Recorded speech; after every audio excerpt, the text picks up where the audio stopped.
Good morning twelfth class.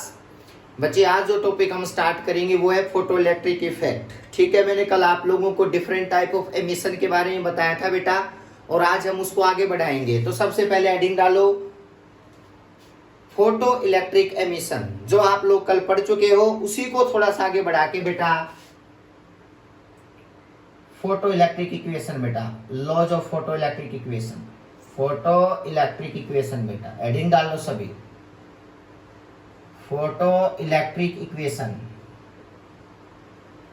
Equation बेटा समझना,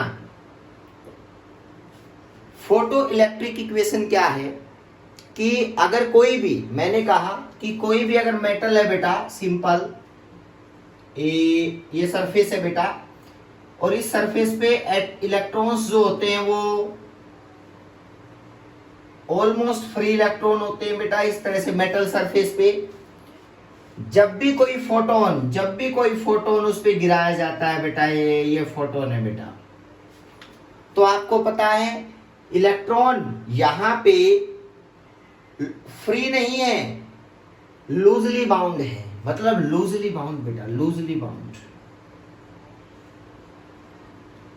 इनको फ्री करने के लिए हमें बाहर से एनर्जी चाहिए, बाहर से एनर्जी जो कौन देगा? फोटोन, जो इसके ऊपर गिराया बेटा, फोटोन। मतलब लूजली बाउंड से फ्री अगर इलेक्ट्रॉन को होना है तो इसके ऊपर फोटोन गिराया जाएगा बेटा, फोटोन इंसिडेंट किया जाएगा। अब ये लूजली बाउंड इलेक्ट्रॉन जब फ्री हो जाएगा तो अब फिर हम क्या कहेंगे बताओ? अब उसके इलेक्ट्रॉन को हम बाहर निकाल सकते हैं। लूजली बाउंड इलेक्ट्रॉन को पहले फ्री करना पड़ेगा, जब फ्री हो जाएगा बेटा तब जाके क्या होगा बताओ? एमिट होगा बेटा, ये बात बाहर निकलेगा बेटा, एमिटेड। एमिटेड तो दो प्रोसेस होनी है बेटा। सबसे पहले तो फ्री करो बेटा, वो इलेक्ट्रॉन को फ्री करते हैं सबसे पहले। ये थोड़ा सा बाउंड है, उसको हम फ्री करते हैं बेटा, एनर्जी गिराई। तो इसकी जो एनर्जी होती है ना फोटोन की, वो बेटा E is equal to h mu होती है बेटा। ये फ्रीक्वेंसी होती है, सभी को पता है, म्यू। म्यू होती है फ्रीक्वेंसी बेटा, कितनी है फोटोन की? एच होता है प्लैंक्स कांस्टेंट, दोनों का मल्टीप्लीकेशन होगा तो ये फोटोन की एनर्जी आ जाती है पैकेट की बेटा, जो इलेक्ट्रॉन पे गिराया गया है। अब सुनना बेटा, इसकी कुछ एनर्जी इलेक्ट्रॉन को लूजली बाउंड से फ्री करने में चली जाएगी। मतलब लूजली बाउंड इलेक्ट्रॉन को फ्री करना है तो उसकी कुछ एनर्जी वेस्ट तो वहां हो जाएगी बेटा, उसको होते हैं वर्क फंक्शन। क्या बोलते हैं बताओ? Work function. और वो हर मेटल का अलग अलग होता है बेटा। तो हेडिंग डालो वो इसी में दे लिखते चलो बेटा, वर्क फंक्शन क्या होता है बेटा? वर्क फंक्शन लिखो,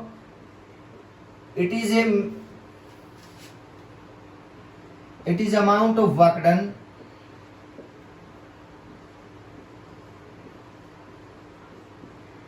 in which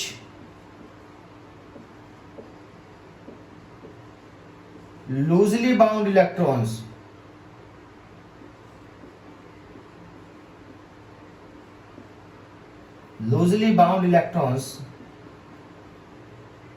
becomes free बेटा,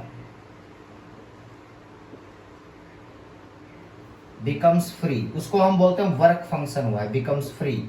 और इसको हम W नोट से डिनोट करते हैं बेटा, W नोट से वर्क फंक्शन को बेटा। याद रखना कि अगर मैं किसी पे एनर्जी डालता हूं तो कुछ एनर्जी तो उसको फ्री करने में चली जाएगी, लूजली बाउंड इलेक्ट्रॉन को बेटा। और ये क्या होता है? Work function is different for different metal बेटा।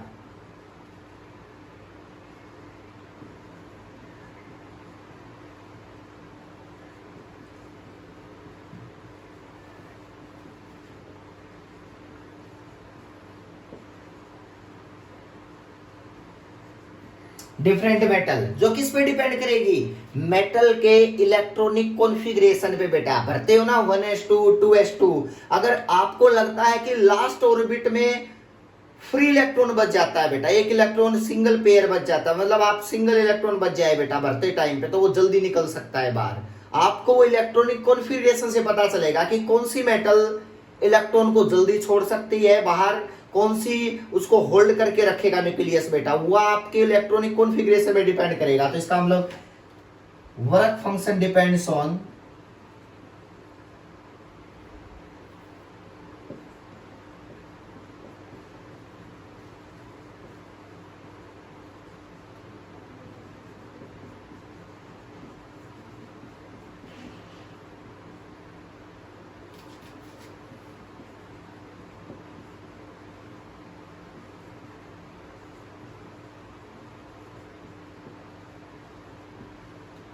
इलेक्ट्रॉनिक कॉन्फ़िगरेशन ऑफ मेटल बेटा, तभी पता चल पाएगा कि इलेक्ट्रॉन बाहर से निकल सकता है या नहीं निकल सकता है। तो होगा क्या, अगर बेटा मैं कोई एनर्जी डालता हूं E, तो कुछ एनर्जी तो बेटा वर्क की फॉर्म में वेस्ट हो जाएगी, W0 में कन्वर्ट हो जाएगी बेटा। उसके बाद बची हुई एनर्जी अगर और भी बच जाती है, ये एनर्जी ज्यादा है, तो क्या होगा बताओ, इलेक्ट्रॉन बाहर भाग जाएगा बेटा, ये इलेक्ट्रॉन एमिट हो जाएगा बेटा v वेलोसिटी से बेटा, v वेलोसिटी से m मास का इलेक्ट्रॉन बेटा। तो इसका मतलब वो बची हुई एनर्जी इसको बाहर भगाने के लिए फ्री से एमिट हो गया बेटा, वो बाहर निकल गया। तो इसका मतलब हाफ mv², वो काइनेटिक एनर्जी के टर्म में वो साथ में ऐड हो जाती है। तो ये पूरी एनर्जी यूज हो चुकी है बेटा, कुछ वर्क फंक्शन में, कुछ काइनेटिक एनर्जी में कन्वर्ट होगी बेटा। क्लियर है ये बात? अब सुनना, E को मैं h म्यू डाल दूं बेटा, क्योंकि फोटोन की एनर्जी h म्यू होता है, h mu is equal to W0 plus half mv² बेटा। समझना, एक कंडीशन बड़ी इंटरेस्टिंग है, अगर बेटा एक ऐसी फ्रीक्वेंसी डालूं जो फ्रीक्वेंसी लूजली बाउंड को फ्री तो कर सकती है, समझ में आई बात बेटा? इलेक्ट्रॉन्स को क्या कर सकती है बताओ, फ्री तो कर सकती है, लेकिन उसको एमिट नहीं कर सकती। उस फ्रीक्वेंसी को हम बोलते हैं, फोटोन की उस फ्रीक्वेंसी को थ्रेशोल्ड फ्रीक्वेंसी। क्या होती है बताओ? Threshold frequency. तो ये बात आप लोग याद रखोगे बेटा कि what is threshold frequency. Heading डालो बेटा जल्दी से, ये साथ में डेफिनेशन भी पढ़ते चलेंगे। एक ऐसी फ्रीक्वेंसी डालो बेटा कि उस फ्रीक्वेंसी पे सिर्फ free electron, loosely bound electron free हो बेटा, लेकिन बाहर नहीं भागे बेटा। तो इसका मतलब that is called threshold frequency बेटा।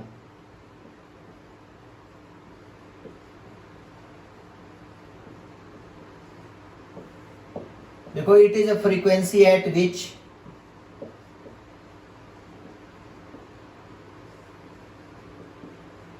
at which loosely bound electron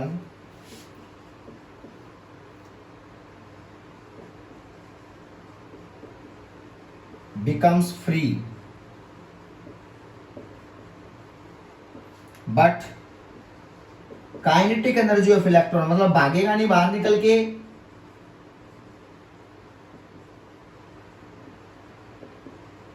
वो जीरो रहेगी बेटा। तो फ्रीक्वेंसी को मैंने म्यू नॉट बोल दिया बेटा, ये म्यू नॉट है। तो इसका मतलब अगर मैं कहूं एनर्जी जो डाली है वो h म्यू नॉट है, तो एनर्जी अगर h म्यू नॉट होता तो हाफ mv² की वैल्यू क्या लेते बताओ? 0। इस कंडीशन को यहां पुट कर दो बेटा। अगर E की वैल्यू इतनी गिराओ म्यू नॉट फ्रीक्वेंसी से, तो देखो h mu not is equal to W0 plus 0। तो आपकी W0 की वैल्यू आ गई बेटा h म्यू नॉट। ध्यान से देखना ये, और इस इक्वेशन को आप लोग यहाँ पे यूज कर सकते हो, ये इक्वेशन नंबर 1 बेटा। तो put the value of W0,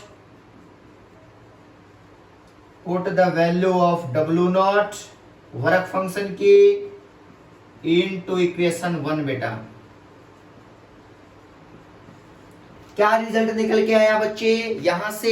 यहां से जो रिजल्ट निकल के आया बेटा, that is equal to h mu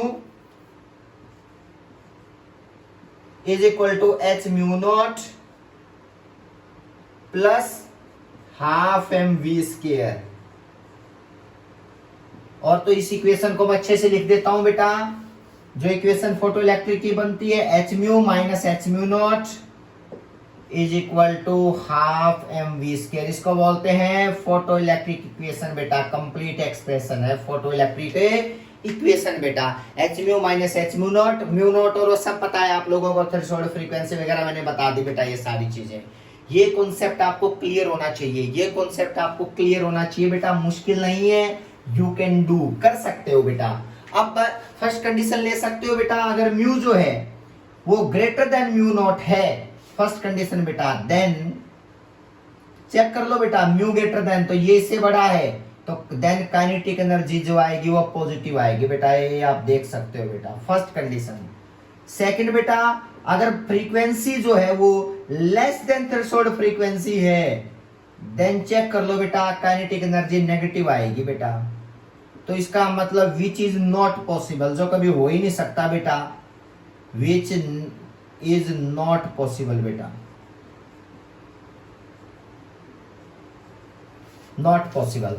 third possibility क्या है बेटा, थर्ड है अगर म्यू जो है बेटा वो म्यू नॉट के इक्वल हो जाए तो काइनेटिक एनर्जी 2 आएगी, that is equal to, then kinetic energy is 0 हो जाएगी बेटा। तो ये तीनों स्टेटमेंट, ये पॉसिबल क्यों नहीं है सर, काइनेटिक एनर्जी नेगेटिव, मास के भी नेगेटिव हो नहीं सकता, वेलोसिटी नेगेटिव भी होगी तो उसका स्केयर होता है, तो काइनेटिक एनर्जी नेवर नेगेटिव है, कभी हो ही नहीं सकते नेगेटिव बेटा। तो इसका मतलब ये, अगर ये काइनेटिक एनर्जी 0, तो ये तीनों कंडीशन आपको क्लियर होनी चाहिए आपके माइंड में फोटोइलेक्ट्रिक इक्वेशन से रिलेटेड बेटा, और ये आप जनरली इस चीज को सोच सकते हो। नेक्स्ट लेक्चर में यहीं से हम आगे बढ़ाएंगे, ठीक है बेटा। Thank you so much.